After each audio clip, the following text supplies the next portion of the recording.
Chào tất cả mọi người nha. Hiện tại thì mình đang ở bên dưới gầm cầu Bến Mộng nha các bạn.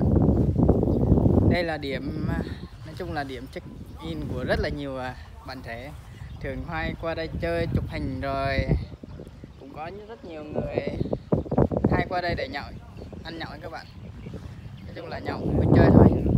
Thì mình ở đây thì mình cũng lần đầu tiên mình qua đây để review cho mọi người xem xung quanh đây nha. Và đây xung quanh đây nha.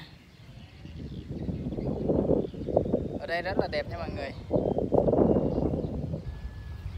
Bên kia là sông Ba nha các bạn. Hiện tại thì mình review cho mọi người xem. Mình thấy chỗ cái cột này có một cái hình của nàng tiên cá nha các bạn. Bây giờ mình sẽ đi qua đấy cho mọi người xem nha.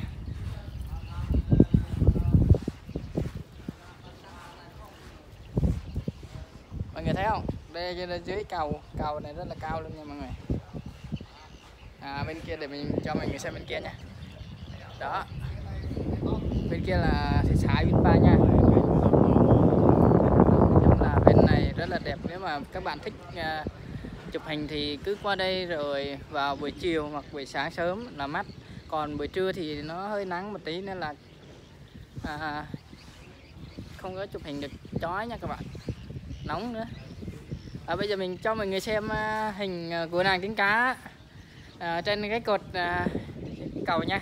Đây các bạn. Đây mình cho mọi người xem nha. Nàng tiên cá rất là to luôn nha, rất là cao luôn. Mình đứng đây thì chưa tới hông của nàng tiên cá luôn. Rất là cao luôn. Đây mọi người coi nha. Nàng tiên cá rất là đẹp luôn nha.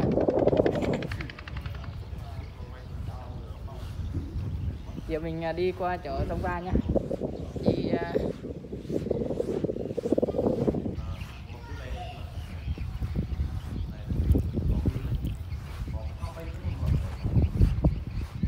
mình tới rồi nha, tới chỗ sông rồi nha.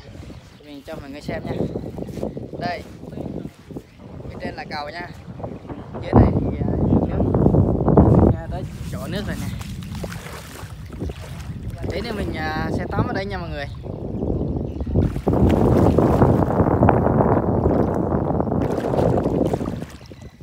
Nước rất là sạch sẽ luôn nha mọi người, rất là đẹp. Mọi người có thể thích chụp hình thì cứ qua đây nha. Qua đây chụp hình rồi làm kỷ niệm, rất là đẹp luôn. Giờ thì mình sẽ đi thay áo rồi đi tắm nha mọi người.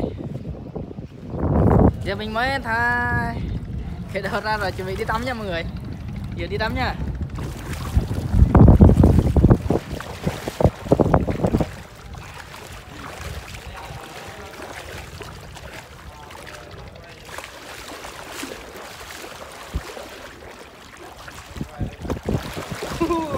Sâu quá.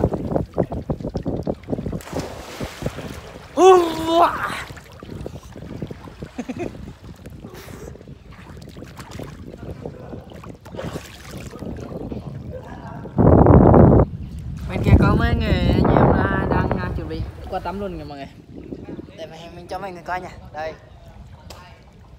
Đó. Có mấy anh chuẩn bị xuống nước tắm rồi.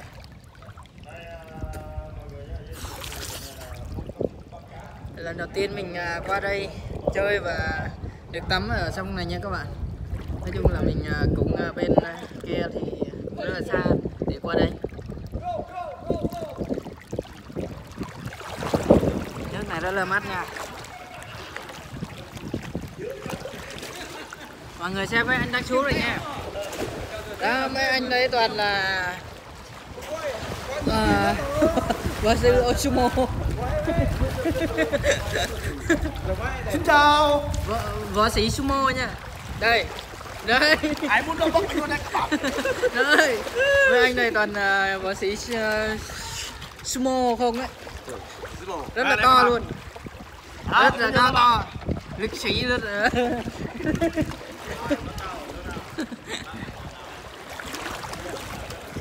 mình qua tắm bên này đã.